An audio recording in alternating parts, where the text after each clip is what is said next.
fils cadet du prince Charles et de la princesse Diana, dont le 25e anniversaire de la mort fut célébré le 31 août 2022, le prince Harry a grandi au sein de la famille royale britannique du côté de Buckingham Palace. Bien qu'il n'était pas destiné à régner sur l'Angleterre, contrairement à son frère aîné William, le prince Harry était un membre important de la famille de la reine Elisabeth II. S'il s'est fait remarquer durant sa jeunesse à cause de diverses frasques, le petit-fils de la reine d'Angleterre est ensuite rentré dans le droit chemin lorsqu'il a fait la rencontre de l'actrice Meghan Markle. Principalement connue du grand public pour son rôle dans la série Suits, Meghan Markle a décidé de mettre sa carrière de comédienne de côté afin de se concentrer sur son couple avec le prince Harry. Harry et Meghan ont d'abord vécu au Canada avant de s'installer en Californie. Les deux tourtereaux se sont mariés lors d'une splendide cérémonie organisée en 2018.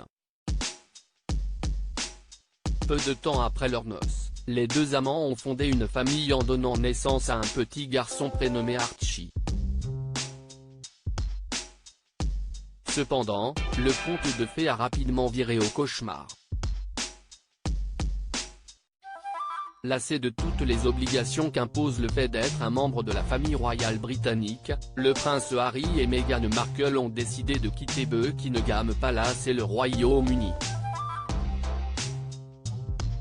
Après avoir vécu durant quelques mois avec leur fils Archie au Canada, le couple a décidé d'aménager en Californie pour démarrer sa nouvelle vie loin de l'Angleterre.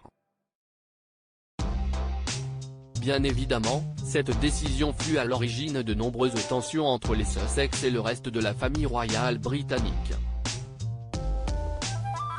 Harry et Meghan sont récemment retournés en Angleterre à l'occasion du jubilé de platine d'Elizabeth II. Par ailleurs, la longue interview que le prince Harry et Meghan Markle ont accordée à la célèbre animatrice américaine Oprah Winfrey n'a rien arrangé.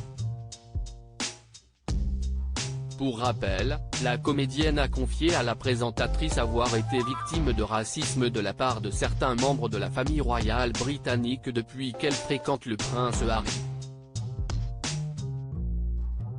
Cependant, les relations entre le couple et les Windsor semblent s'être quelque peu apaisées. En effet, ces derniers ont été autorisés à revenir en Angleterre il y a quelques mois, dans le but de célébrer le jubilé de platine de la reine Elisabeth II, qui célébrait ses 70 ans de règne à la tête du Royaume-Uni. Toutefois, ils n'ont pas eu le droit d'aller saluer la foule au balcon de Buckingham Palace comme les autres membres de la famille royale britannique.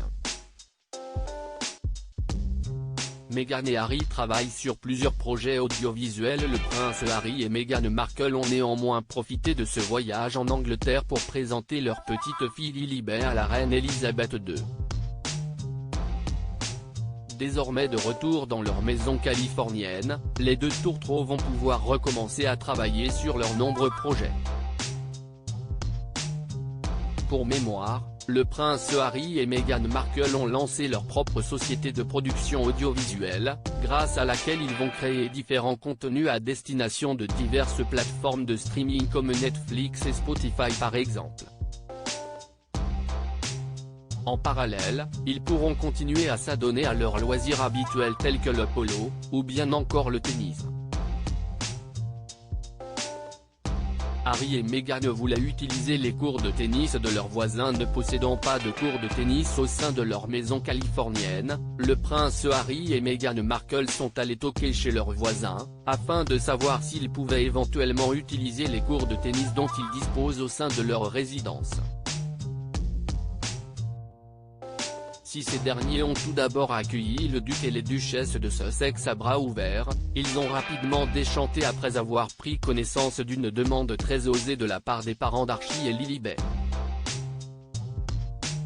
Selon les informations dévoilées par l'historien royal Hugo Vickers dans les colonnes du magazine britannique Express, le couple aurait demandé à ses voisins de quitter leur domicile lorsqu'ils viendraient chez eux pour utiliser les cours de tennis. Sans grande surprise, ces derniers n'ont pas accepté les exigences du prince Harry et de Meghan Markle à ce sujet. Harry et Meghan ont acheté leur maison en Californie pour plus de 13 millions d'euros. Toutefois, cette histoire ne date pas d'hier puisque l'historien royal Hugo Vickers précise que cet épisode se serait déroulé au sein de l'ancienne demeure dans laquelle les Sussex vivaient.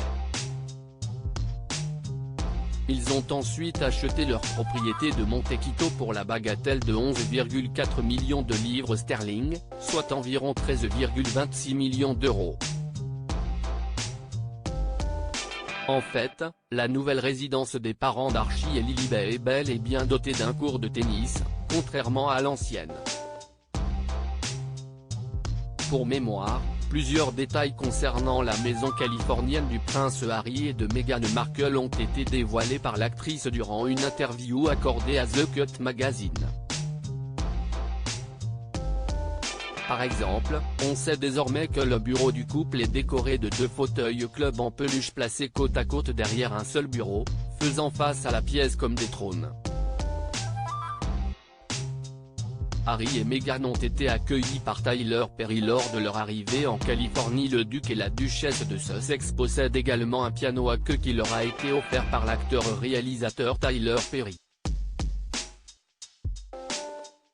Pour rappel, c'est ce dernier qui a accueilli le couple et leur fils Archie lorsqu'ils ont déménagé du Canada aux États-Unis.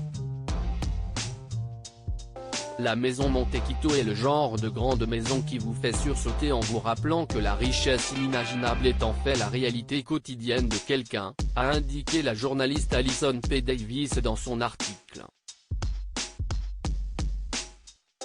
Pour l'anecdote, Meghan Markle et le prince Harry avaient initialement refusé de visiter la maison dans laquelle ils vivent avec leurs enfants aujourd'hui. On regardait dans le coin et cette maison était constamment mise en avant, s'est souvenue la comédienne, avant d'ajouter, nous n'avions pas de travail, nous n'allions pas visiter celle-là. C'est comme quand tu es jeune et que tu fais du lèche-vitrine. Je ne veux pas aller regarder les choses que je n'aille pas les moyens d'acheter. Ça ne fait pas de bien.